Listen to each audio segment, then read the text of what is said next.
Chavo Guerrero Jr. And man, I am so excited. I'm actually kind of shaking right now. Sir, how are you doing tonight? I'm good, man. Thanks for having me, Maverick. Appreciate you. Absolutely, man. And I just want to say before we start, man, growing up watching you, you were one of those heels that, man, I hated watching whenever you could win or even when you came out at times. It made my blood boil. And as I got older, I started to appreciate more and more just how well that you could generate heat just so quickly, man. It was incredible. And I absolutely loved seeing it. You know how many people tell me that? I just did this LA Comic Con this last weekend, and I got it. I got it 100 times, and people were like, "Man, I used to hate you. Man, thank you for doing your job." And I go, "Man, I was a heel. That was my job. My job was if you liked me, then that was doing something wrong." Eddie and I used to, when we were tag teaming as Los Guerreros, we first started off. We were heels. People forget that, but we were heels, and people hated us. And the office was like, "Hey, how come you guys don't try to win like double frog splashes?" And we're like, "Why would we do that? Why would we do something pretty? Because the first thing you do, like, God, those guys suck, but man, what that was a great move. That's where the cheat to win and light cheat steel came about because we never won as heels. We never won fair and square. Never with a move. It was always hitting with the belt, putting your feet on the ropes, grabbing a handful of tights. That's how we were raised. If you're heels, you don't do pretty stuff. And that's what we did. We just kind of learned how to cheat with style, I guess you'd call it. It's a good way to put it. And I was just thinking, like, yeah, as heels, you don't want to do anything pretty or anything that's that cool, but maybe like double chair shots or something real quick when the ref isn't looking. Something like that could maybe be good or it could work because it's a little gritty. That's the thing. This is one thing that I see with wrestling right now a lot. We have a super gray area with wrestling for sure, but everything is so planned out and so choreographed that double chair shots at the same time. I mean, unless it was Edge and Christian that they set somebody up and did the concertos, man, like on the fly like that. I've been in 100 bar fights. I never once was like coordinating a double chair shot with somebody else. So we just needed one. And I just saw just the other day. I just saw somebody sent it to me. I forgot all about it, but it was me and Eddie against Rikishi and Mark Henry. So, I mean, on paper, there's no way we can win. But of course, we cheated to win at the very end. Mark Henry had Eddie in a press slam. I came in. The ref was doing something with Rikishi. I came in with a chair and nailed Mark in the back of the thigh or the calf. He went down. Eddie fell on top and covered him and was I think he made Mark submit because he put him like in Eddie's lasso from El Paso. But we got a lot of heat from that because we're like, there's no way these two small little dudes are supposed to beat these two giants. But we did. We cheated and we win. We did. Yeah, that's the fun part about being the heel. You can find ways to cheat, and you know what? It goes with the character, and that's what makes it so much more fun, honestly. Yeah, you know what? After and it was cool. I mean, at the time, but the NWO and DX were called as being all the cool heels, and it kind of changed the game a little bit because you cheered them, and then they became baby faces, and man, we did not want to be cheered at all. Period. Over and out. We didn't want to be cheered, and when we did those vignettes from one week to the next when they aired, we went from being the biggest heels on the card to we came out and they cheered us. And as we were walking out, me and Eddie looked at each other like we're like, oh man, we're good guys. Like that wasn't our. And we even went to Triple H like, man, what happened? He goes, you guys became too entertaining. And it was good. It was a good switch for sure. But that wasn't. We didn't do that to be baby faces. We didn't want to be baby faces. Oh, of course not. Of course not. And one question I do want to ask you tonight, and I think this is a fair one to start off with. So, how did you learn, and if you don't mind asking, or me asking, who taught you how to generate so much heat? How did you learn how to do that, man? That is literally in our DNA, and we just grew up doing that. We used to watch my dad and his brothers, so Eddie's brothers, be in Mexico or be in Japan and fight their way back to the ring or Puerto Rico, fight their way back to the ring and having to crawl out the dressing room window to get out of there because people wanted to kill them. And, as a kid, I was like, wow, this was awesome. Like, we were scared, but as we got away and they were all like, you're toasting beers for it, like, man, that was awesome. That's how we grew up. We wanted to fight our way back to the locker room every single night, like against fans and anybody that came in. That was our goal.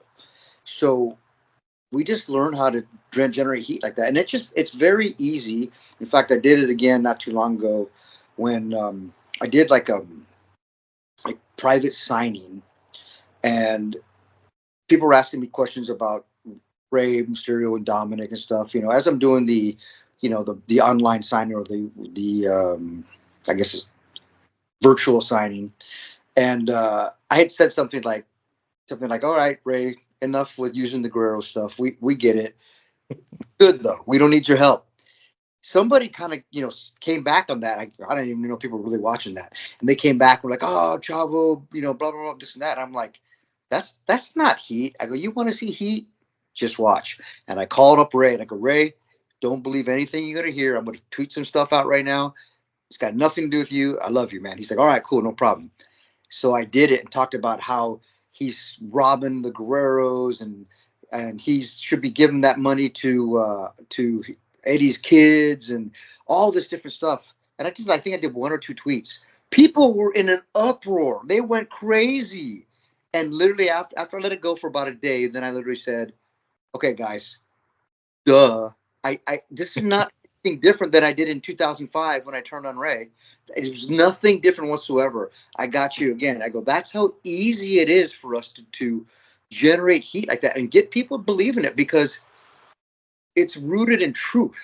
It could be, if I was really a jerk, I could absolutely talk like that and be like, you guys are making money off the Guerrero name and stuff. It's all a work.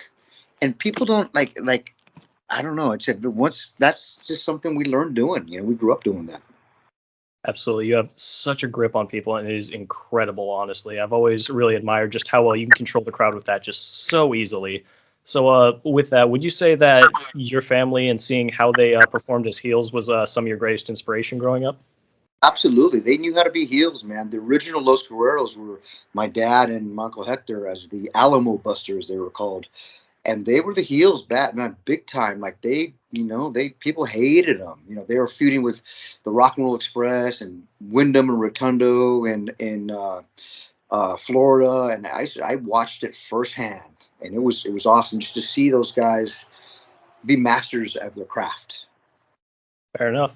So I also do want to ask you, around what age did you start training? Because being in a family like that, I imagine it may have been relatively young.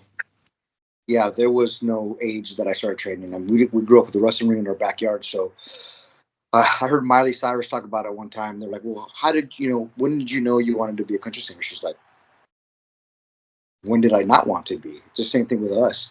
There was no time like, okay, now are you going to start getting in the ring? No, we always are in the ring. Like that was our swing set. We didn't have a swing set. We had a ring. And we used to playing it, and Eddie and I both learned to walk in a wrestling ring. We should camp out underneath it. That was like our tent. So there was no time that I was like, okay, let me start training for wrestling. When I decided to go pro, now I did polish it up and start working with some of my uncles and my dad and stuff on, I could always do the moves, but I didn't know why I was doing the moves. So really worked more on psychology and that kind of stuff. But, there was not a time that I just could always wrestle. That's fair. You grew up doing the whole thing, and it was just in your blood at that point. That's the way we fed our family for the last 85 years is through wrestling. So way before it was, popular and people were making millions of dollars. No, we were just putting food on the table and trying to pay a mortgage, through wrestling. And that's before they were big and popular and worldwide. That was, I grew up doing that. So that's why that respect and just that, I guess, wrestling knowledge is just there. You just don't know where it came from. It's just there. That makes sense. So would you say that your character is more just a how do I put this? Just a larger than life version of yourself that you've kind of created and put in the ring that has been almost evolved through your family and just how you guys have done it for so long. Yeah, my wrestling character is for sure. It's the my alter ego just turned way up. That's who I can be. I don't want to be that guy, but my friends sometimes will call me the Mulk, the Mexican Hulk, because we'll be somewhere and someone messes with There's always that one. There's always that one guy. Somebody messes with my wife or one of my friends, and before you know it, I grow to 6'4" real fast, and they're like, "Man, this guy's a jerk." I'm like, "Well, what do you expect, bro? You messed with the wrong one, bro." And sometimes people pull it out of you. It is what it is. It's not that you want to be. It's just sometimes you got to be. But all right, so my uncle wanted me to ask you because he's a huge fan as well. But something that he wanted me to ask you about, it's actually because of a movie. Now, he had claimed that he had seen the movie Airplane 2, and there's a scene where they run out of coffee on the plane. He has claimed that you see a couple of wrestlers all of a sudden are in the alley or the aisleway, and they're like duking it out for a second. He says one of them looks like almost a young version of Eddie, but Eddie would have been too young at the time. Do you know if that's maybe one of your uncles or something like that? One of my uncle Hector, my uncle Hector, my uncle Mondo, my father, all because we were in the LA area, always dabbled in movies. So my father was in The One and Only with Henry Winkler, among other things. My uncle Hector was in one of the Bad News Bears movies, and he doubled the main actor. Um, Michael Mondo, after he kind of retired from wrestling, became a stuntman and was a stuntman for 20 years in Hollywood. So it absolutely could have been. They've done a lot of things. Okay, that's totally fair. So another friend of mine, his name's Keenan Rule, used to serve with him over here in the UK. Really good friend of mine. I actually asked him if he had any questions for you, and one of his was what I thought might have been a very good one. He asked, "What was the conversation like between you and your family when you were getting ready to make your debut when you were going pro? What was that conversation like?" How do you know that there was a conversation? To be honest, I think it was just like, all right, he's stepping. There it is. I mean, it just was a progression. It wasn't ever like a conversation, a sit down. No, it was. I wish there was a sit down, and they could have told me what to watch out for and what to look out for, but we didn't. We just got in it. That's fair. That actually makes a lot of sense considering just how in depth you already were with the whole business at that point. I mean, it was practically your life up to that point. It wasn't like they pushed wrestling on us. That was wrestling. We ate, breathed, slept, dreamed wrestling. It was there at all times. I tried to distance my kids from it just because it can consume you, for sure. But the we all worked at we all knew we always set up rings as kids, for my grandfather's promotion and sell tickets and sweep up and sell popcorn and all that stuff. So it was just our family business growing up. So you just went to the business. Makes sense. All right. So another question from my buddy over there. So how did it feel to debut Rey Mysterio when it was that time? How did it feel to work with him on his debut? I had worked with him a whole bunch in WCW, so wasn't like it was different, anything new. Ask him what it was like working with me. I had already been in WWE, so he came in fresh, nervous as hell, and I had to calm him down. Like, relax, dude, you've done this, and we came out and tore the house down. That's fair. It's almost like coming out with another old friend and just being like, okay, hey, it's just another day at the office, different company, no different. Yeah, totally. Because you remember we all came from WCW, and there was like 19 of us that had come over. So we weren't Vince's favorites, because of the fact that we came from a rival promotion that he was trying to squash, and he did. And if anybody sees that invasion angle, it was kind of blah. Everybody thinks, oh, it could have been so much better. It was what it was. Who knows? But you get lost in the shuffle a little bit because now you're thrown into the mix with all the WWE guys, and you gotta earn a spot again. I came from a good little spot in WCW, but you're starting over when you went to WWF at the time it was. So you have some matches, but it's not like your big show where you're 7'4", 500 pounds, they're going to put the strap on you. So that match with Ray, I'd already been there for, I guess, maybe 2 years, maybe a year and a half. When he came in, that was my chance to showcase myself as well. So after that, not only did he get a good little push, I did as well. People started using me and going, wow, we didn't know Chavo could do that. I'm like, well, you just didn't give him the chance. That's fair. I mean, I just watched the match probably an hour or two before we even hopped on here just to refresh myself a little bit with some of your work. And looking at it, all I could think was this is a very technically good match. Chavo, you do very well on the mic all the time. I still remember seeing you and just thinking, God, I just want to punch him in the face. He just, every time that he gets on there. Exactly. And it's like your heel work just does so well. And then seeing later on when it was a work, but you injured Rey Mysterio for a little bit with the I Quit match and everything, and seeing your mic work when you put the mask on, pretending to be him and everything, all I was thinking was, man, this guy's just so good at his job. I still kind of hate him a little bit, but he's just doing it so right. Adrian, I remember working with that when we did the mask on, and I worked Eugene, Nick, and I was doing all the raise moves, and the story was at the end, I was supposed to do the 619 and not land it, and then take the mask off and whatever. So I was at the ring before, and I didn't really rehearse too much because it just hurts. It hurts, I kind of maybe can make some ideas in the ring, but I would never really rehearse. So Vince is like, so you're gonna miss a 619? I said, yeah. He's like, well, let me see it. I said, like right now, there's nobody in the arena. It's like me, like 4 of the people at the ring. He's like, yeah. It's really hard to do all that, like, and crash and burn like that when it's, the red light camera's not on, red light's not on. So I'm like, okay. So I had a totally just cold and not even ring gear, and just crash and burn, try to do 609 and totally eat it. And Vince was like, oh, yeah, that was great. So I ended up doing that in the ring and, beating the heck out of Nick, of Eugene, doing all the raise moves, but then not making, missing that 609 on purpose, of course. And then taking the mask off and coming in and just stalking Nick and then having him make the comeback right there.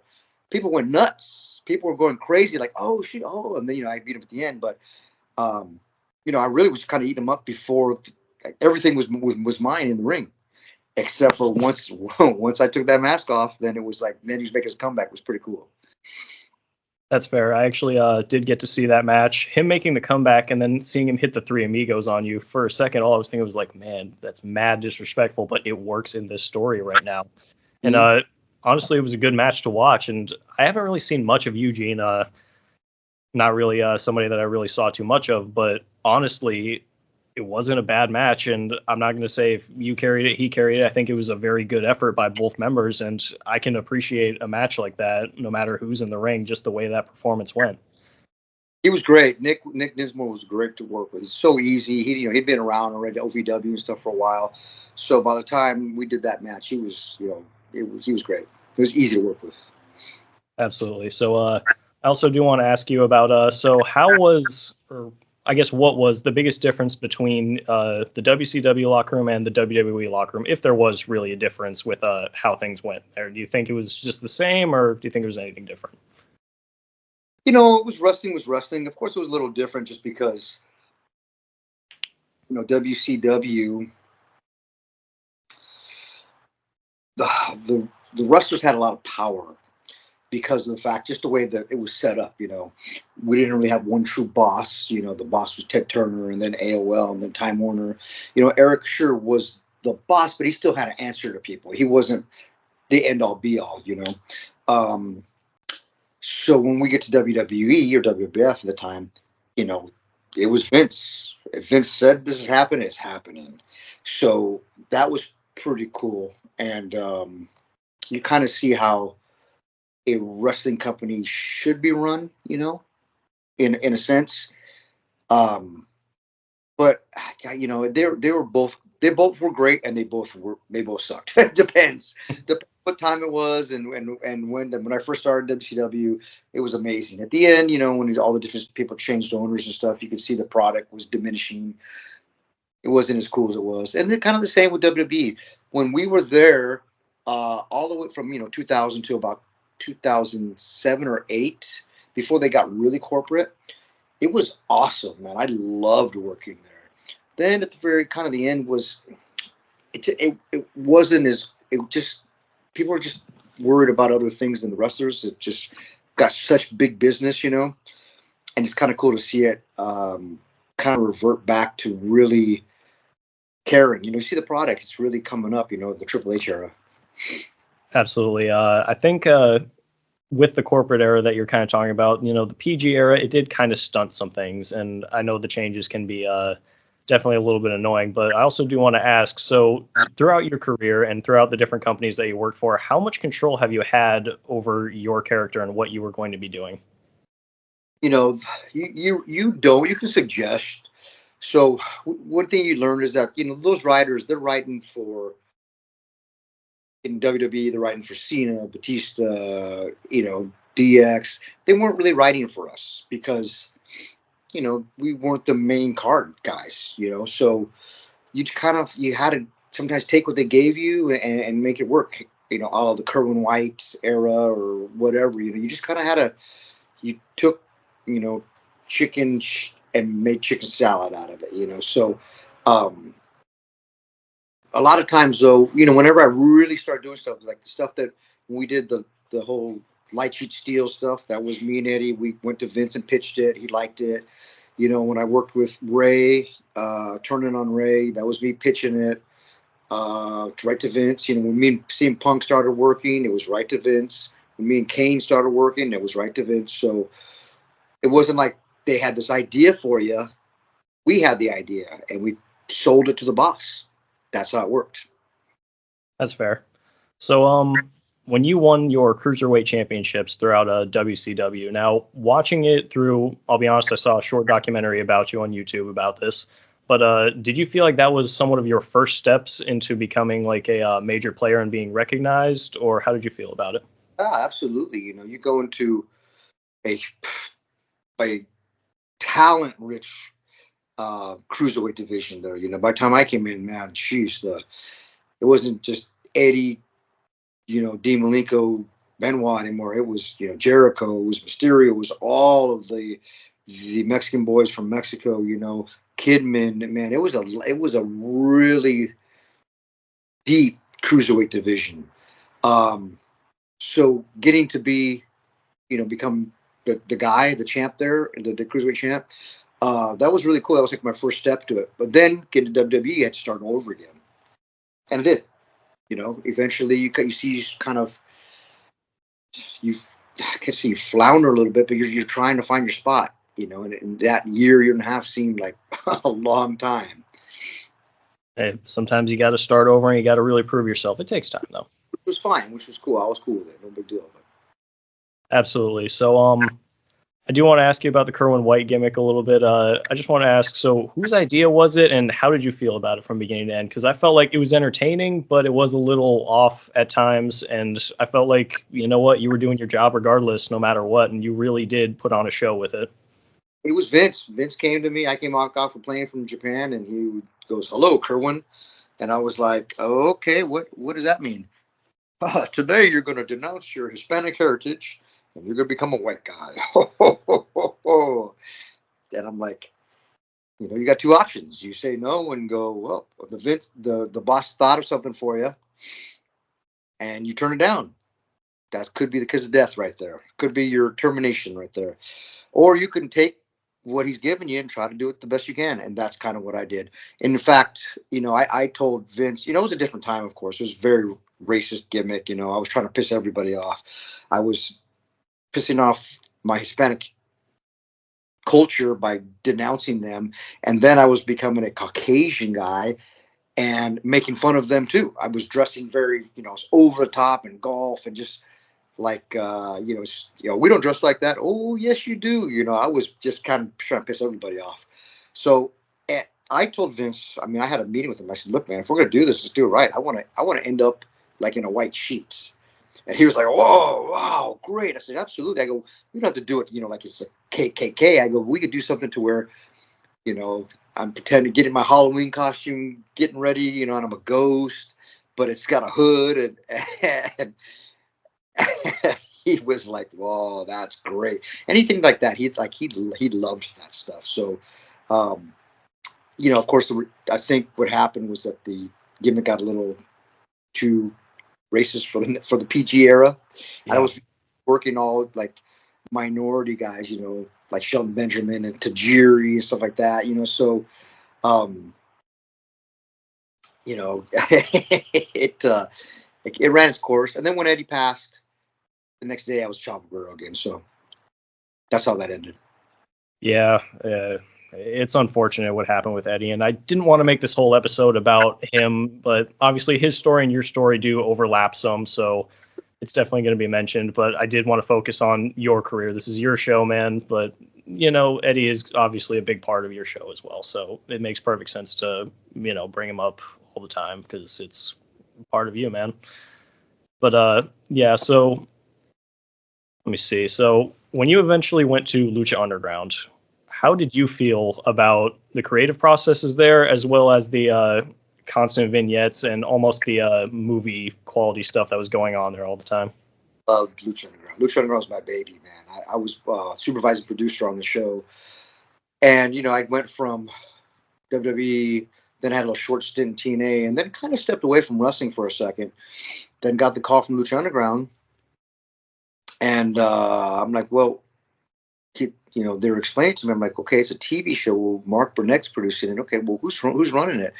I'm like, who's your wrestling guys? You know, I'm like, oh well. I go, I know it's a TV show, but still gotta have wrestling. So that's when brought me on as a producer, and I learned really quick. I guess the knowledge that I didn't know I had for wrestling, because I was, you know, talking to everybody. I was, you know, helping with set design, wardrobe, you know, creative. I was the only when we first started the first season. I was the only agent. So there was times when I was wrestling. I was stretching in the gorilla position with my headset on, calling the match to the director, and as I'm stretching, I literally let me see, literally run to the ring, get my match on, and come to the back and all sweaty and pick up the headsets and finish. So that was quick, like how much you know. It was pretty awesome, man. I loved Lucha Underground. I loved the vignettes. I think what happened was we were still filming the first season when the first episode aired. So as I didn't really know what to expect. As I saw that first episode with all the cinematography, the cinematic aspect of that show, usually it's production trying to keep up with the wrestlers. Man, it was the wrestlers. I pulled the wrestlers aside and said, guys, did you see that first episode? And they're like, yeah. I go, we need to step up our game. And that's, kind of what happened. We, I go, this is something we did not expect.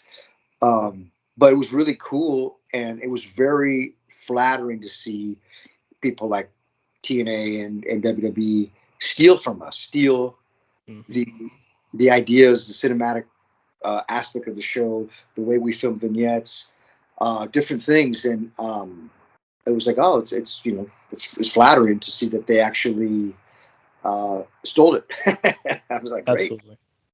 And it was a little bit different from WWE and TNA at the time because it had more theatrical approach, I would say, to wrestling at that point. And it was just so different that it gave a nice alternative that was almost, I don't want to completely compare it to ECW in the 90s, but it was, just that alternative route where it's like, I'm getting tired of seeing the top two being WCW, WWE at the time.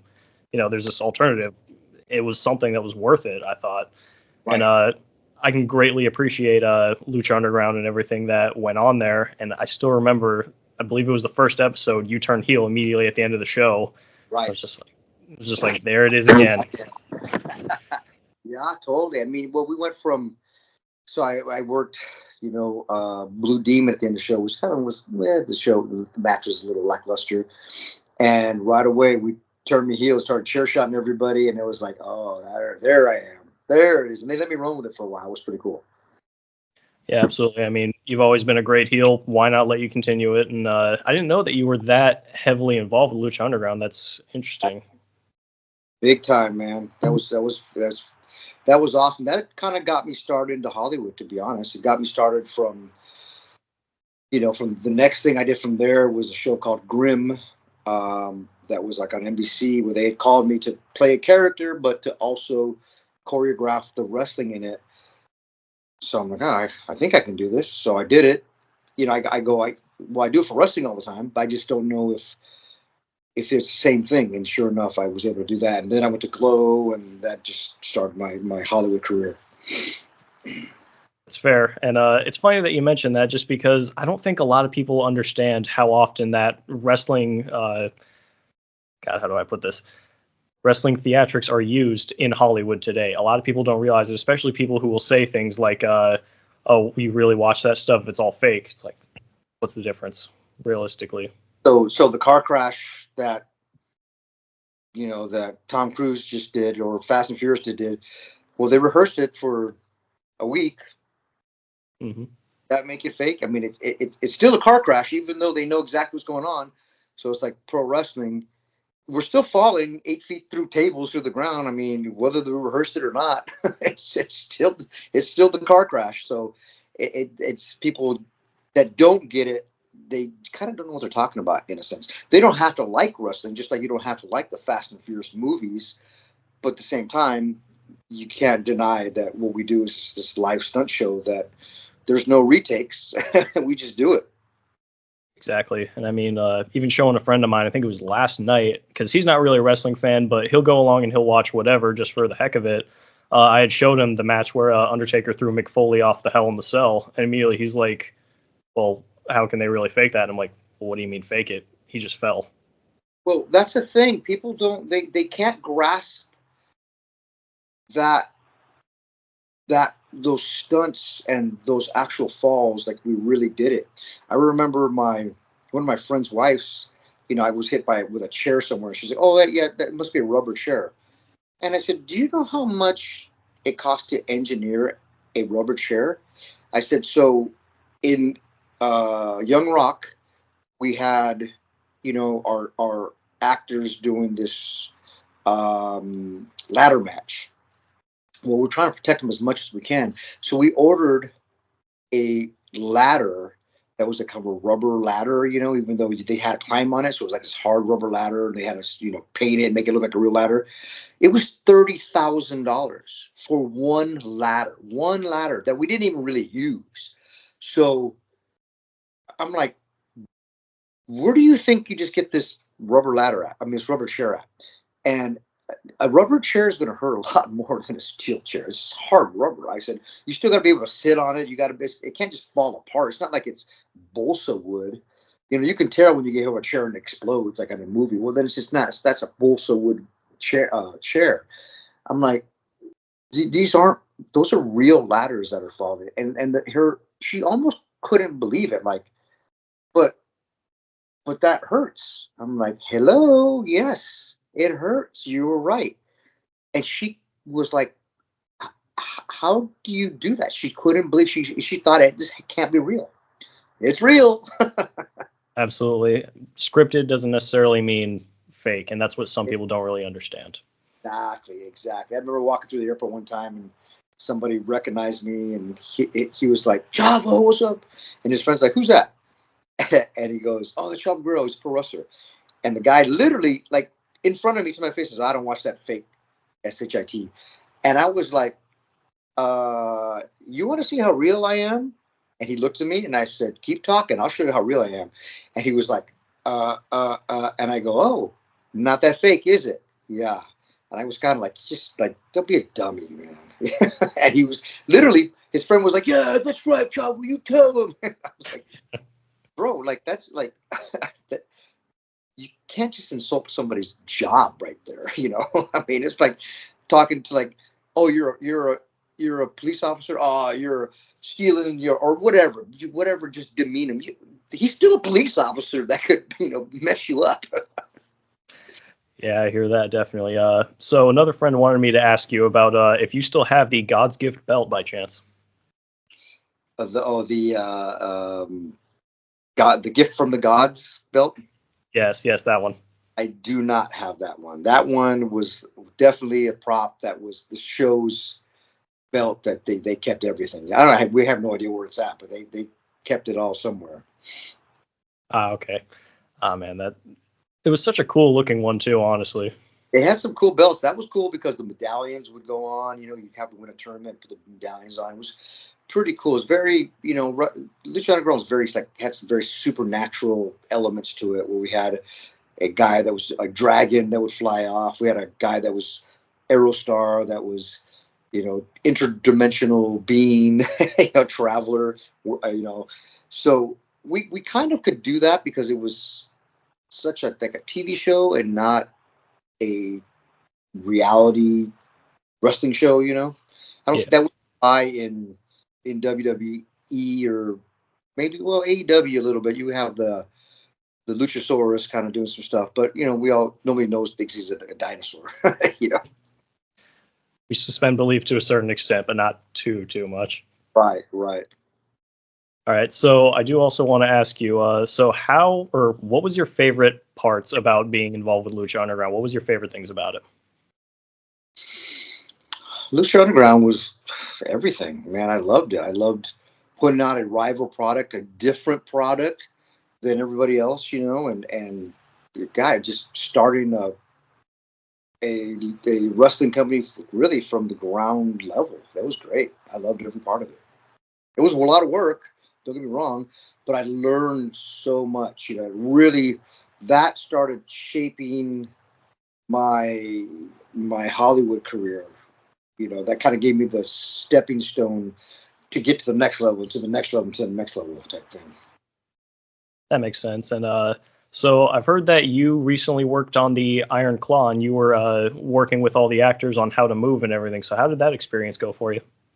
Yeah, so much more than that, man. So basically, the director contacted me once we decided to do it. We gave me the script. I read the script, edited things that I didn't like, changed things up because I'm a wrestler. I know wrestling terminology. And then, he had wrestling scene in there. We have to come up with a scene. I got to run that by him, kind of shoot some ideas off him. Once we agree to do something, next thing you know, I'm teaching the actors from scratch. They're not wrestlers; they're actors. And after we teach and rehearse, and both sides, and then I'm behind the camera with the director, and we're directing that scene, changing the angles, working with cameras, working with the DP, which is the director of photography, like really working with all that, and then in the editing process, so it's so much more than just teaching the actors moves. Man, I didn't know that you were that deep into it. And what did you think of the final product once it came out? I loved it. It's a tough story because it's a true tragedy story. True tragic story. But I just would really love how it came out and told this story of this family that had so much loss, but you had somebody kind of rose up out of it in a sense. And God, man, I just loved it. I love that the way that we were able to a tell the story or make a movie about men having feelings, because a lot of times we're not allowed to really in movies and in Hollywood and stuff. You just have to be this tough, crash 'em up type guy. But to have somebody vulnerable like that, like Zac Efron was, I think just a cool just twist on movie making. I agree, and I think the message that you just put across as well, mentioning men having feelings, that's kind of what, from what I've seen from Dark Side of the Ring and between the movie as well, that Fritz kind of tried to suppress that and just try to act like it wasn't allowed to be, like you weren't allowed to really show that no matter what was going on, it seemed like. Well, yeah, I mean, we think about it. Fritz was like my grandpa, old school. Men don't cry. You suck it up and go. That's kind of what it was. We all have that grandpa or uncle or whatever in our family that was just they were just tough guys. It was a different era. Thank God that we were able to um, feel in a sense. I mean, look at all the awareness of mental health now. 10, 15 years ago, you didn't talk about that. You just kept it to yourself, whether you had bipolarism or any of the other mental health issues or struggles. You were kind of, especially for a man, you were very quiet about it. And now it's really coming to light, and we're able to help a lot of people. And I think that we're changing for the good. Absolutely. And something that I'd like to bring up, and I hope this isn't too far for you, man, bringing up pills and everything with Eddie and everything, but something that a lot of people, especially in the old guard, used to just take pain pills constantly to hide both physical pain and sometimes it did lead to emotional things happening and whatnot. And, that's something that I don't think a lot of people really could register, that men at times, yeah, you still felt pain no matter how much you tried to suck it up and just keep going. Right. And then that combined with, the opioid epidemic that was in Hollywood, that was in the United States, where everybody was, man, how easy was it for people to get pills? I mean, you see documentaries on it now where they were just giving them out, to people. You come in, see a doctor in a 30-second patient, and he's throwing you 100 Vicodins, So there was, a huge, and we're still dealing with it, a huge opioid epidemic in the United States. And that didn't just go into wrestling. It went to all aspects of life. It wasn't just wrestlers that died. It was, you know, students and lawyers and doctors and just everything. It really affected. It's almost like that was the latest drug craze. You had the, crack epidemic in the 80s. You had the opioid epidemic now in the 2000s. You have fentanyl going on, all this stuff. So, but it was a definite problem, man. It was something that wasn't just uh, specialized to wrestling. Everybody was doing it. Absolutely. Unfortunately, glad I'm that sorry. I'm super glad that that's coming to light now. And if you go try to get a painkiller now, it's like they do not give them out anymore. It's thank God. Absolutely. Something else that I did want to ask you about the Iron Claw. So it didn't include one of the Von Erich brothers. That stuck out to me towards the end as a wrestling fan and knowing the history. Can you shed a little bit more light on that for me? I was just a little lost on why they didn't include the last one. Yeah. Okay. So let's look at this movie not as a wrestling fan, Okay. as a cinema fan, somebody who watches movies, a regular Joe that doesn't know anything about wrestling, and you watch this movie, which is the majority of people who watch this movie. It wasn't catered to a wrestling fan because wrestling fan is a very small handful. You catered to the masses. And just think, this is a 2 hour and 19-minute movie already. You have two suicides in there and a death, and two deaths actually. And now we throw in another suicide.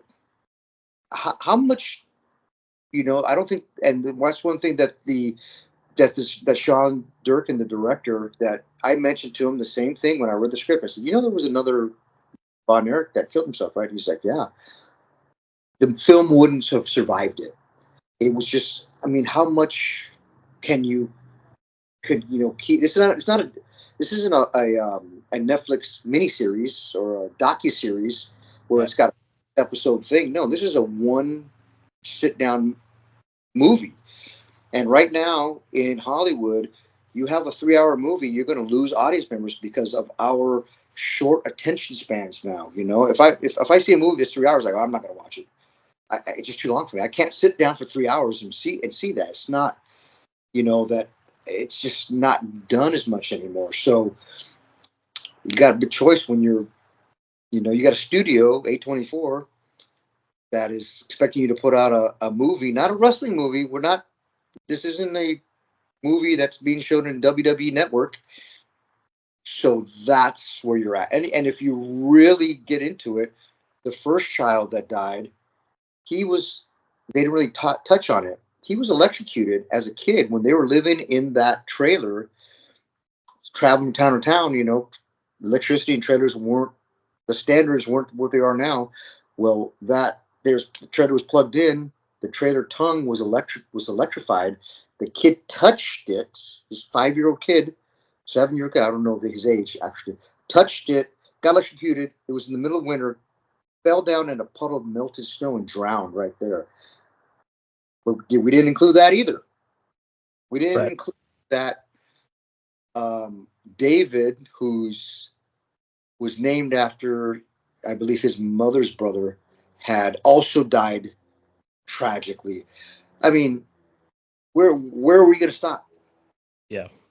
Movie. It's a 2-hour, 19-minute movie, which is already long. So if you think about it, now that makes sense, right? It makes sense. Not just, man, it sucks that they couldn't put Chris in there, but it was just too much. Yeah, and I agree with that. I just wanted to hear it from somebody that was involved with the script and everything. Watch The Dark Side of the Ring, and you can hear that story, or there was other Von Erich, current affairs and stuff that were done that kind of told more of the story, but that's a tough one. Yeah, absolutely. I really appreciate you going into that a little bit with me, just because it does help to shed some light on it and have the explanation from somebody that was so involved with the script and everything, man. A little insight in movie making, and how many, not documentaries, but biopics that you see out there, tell the whole story. You don't hear it all. When you see Ray, with Jamie Foxx, there was a lot they left out, and they had to. It's a movie. It's a 2.5 hour movie. If you look at anybody, the Queen biopic, there's a lot that you leave out. You can't conclude everything. It's not a book.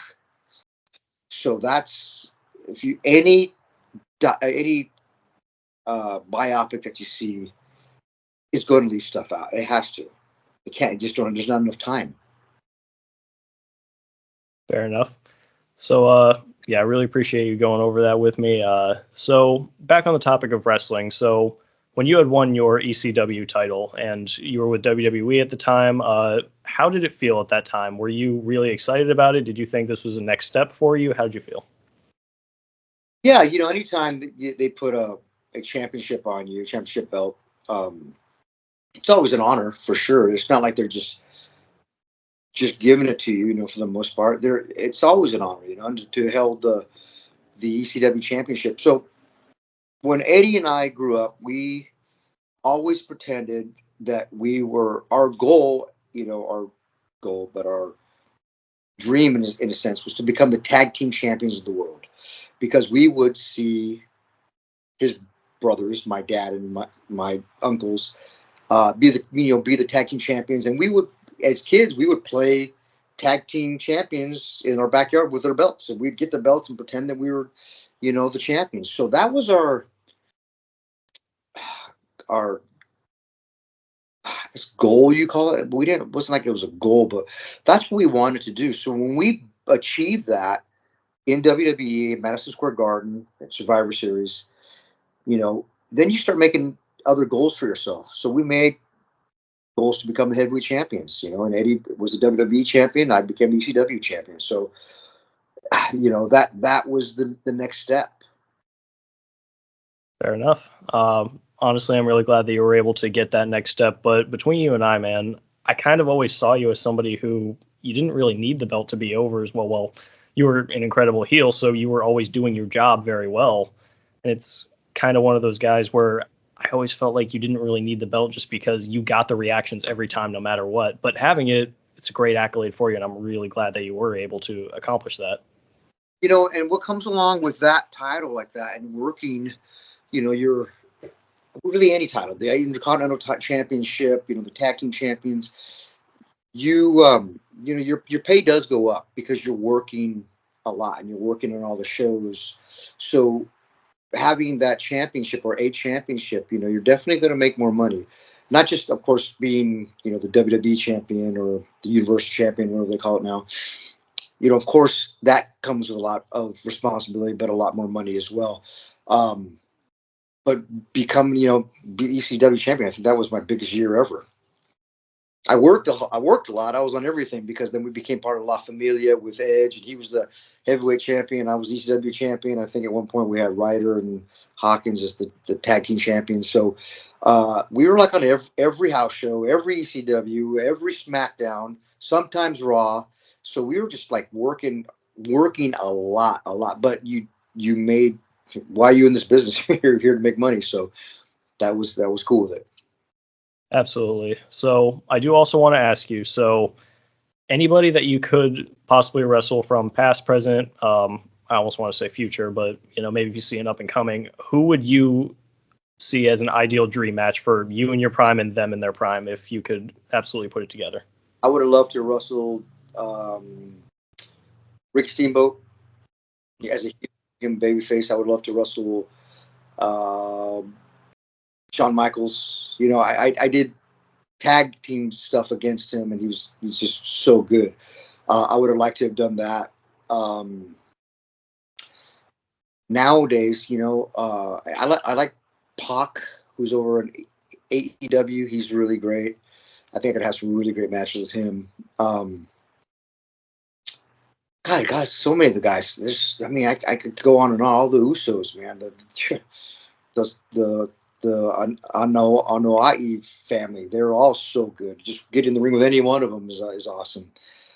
You could go on and on, but there's a lot of talented guys out there that I believe having someone who I can put this who's been around a little bit and has made those mistakes and learned from them and had some really good teachers to pass that on to them to get them to become even better wrestlers.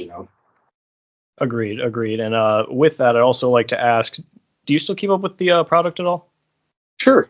I don't watch it every Monday or whatever the other one's on Friday, but sure. I do check the sites a lot and see, what happened last night on Raw and that kind of stuff for sure. Especially with social media, it's always there. Anytime you turn it on, you'll see stuff on Instagram with Dominic and Liv and Rhea and all that stuff. It's such a cool storyline, but you see it firsthand. Absolutely. So what I was going to ask was, so with all these up and coming guys, you got Damian Priest, you've got Dominic Mysterio now. Who really stands out to you personally? There's a ton of them, man. There's everybody that's so good. Finn Balor that can do anything is amazing. I love, Ricochet. That he just moved to AEW. Dominic's doing amazing. What to see him get even better. There's just a ton. There's a ton. All the girls they've stepped it up so much. They're so good now. Absolutely. Women's wrestling has come such a long way, especially from the past, 15 years, I'd say. My God, it is moving mountains. Well, we went from, broad panty matches and them being like, eye candy to these people that are headlining WrestleMania. Mm-hmm. And a lot of that had to do with like Ronda Rousey. Before she came to WWE, man, she just showed that, a woman can draw, and people were against it for a long time. Well, they had their place, if you want to call it, their sideshow kind of sprinkled in place on the show. But now all of a sudden, they're killing it. I mean, these girls are having amazing matches. Charlotte Flair she kills it. She's so good. Absolutely. Totally agree. I mean, we went from swimsuit contests and whatever else that was just kind of demeaning to women now to they are the headliners for WrestleMania, and it works. It fits. Everybody absolutely loves it. So totally agree, man. They're really good. They're, they went from being the Godfather's hose to headlining WrestleMania. So it's a great thing. I'm super happy for them. Absolutely. So, do you have any future projects that you'd like to tell anybody about, or is that something you'd like to keep more secret or anything? Definitely. I'm always in LA, Hollywood, doing different projects and working on different things. So I got a couple of things that are coming up. Hopefully we get that Ric Flair biopic off the ground. I was supposed to do the Hulk Hogan biopic. I don't know what's going on with that right now. I think that's just a little stalled right now, depending. But there's always I just finished a commercial in Atlanta about a month ago. So, there's always projects coming up. Awesome. Glad to hear it, man. So we're getting down towards the end of the episode here. So as always, I'd like to ask if you have any recommendations for the audience for book, movie, TV show, song, doesn't matter what it is. Any recommendations? Yeah, Iron Claw. Go see that. I love, I mean, TV shows. Let me see. I just start. I kind of watch them here and there once in a while. I reboot them sometimes. Like I just finished watching Game of Thrones again. I went back and watched that. It was even better the second time. I think I got that one season or two seasons left of Sopranos. Just because that was 25 years ago, and you know, you just don't remember it, and you go back and wow, what a masterpiece it is. But right now I'm watching Fight Night. I'm watching Fight Night. That's got every African American actor in it, and they're killing it. It's on Paramount, I believe, or maybe Peacock. It's on one of the P's. That was really cool. Cool miniseries. That was cool. I haven't read a good book in a while, except for this one from my boy Hannah Gracie, and it's a cool one. It's the 32 Principles of Jiu-Jitsu and Harnessing the Power of Jiu-Jitsu to Succeed in Business, Relationships, and Life. It's a great read, and Really? especially us that are love combat sports, but to actually apply that into life, it's a pretty cool one. That's kind of the stuff that I like. I like sometimes the fiction stuff. It just depends. Like I read old stuff like the Charles Manson CIA book. That was pretty cool, just to see how they were like tracking them and all this different stuff. But that's the kind of stuff that I like. Yeah, that's awesome.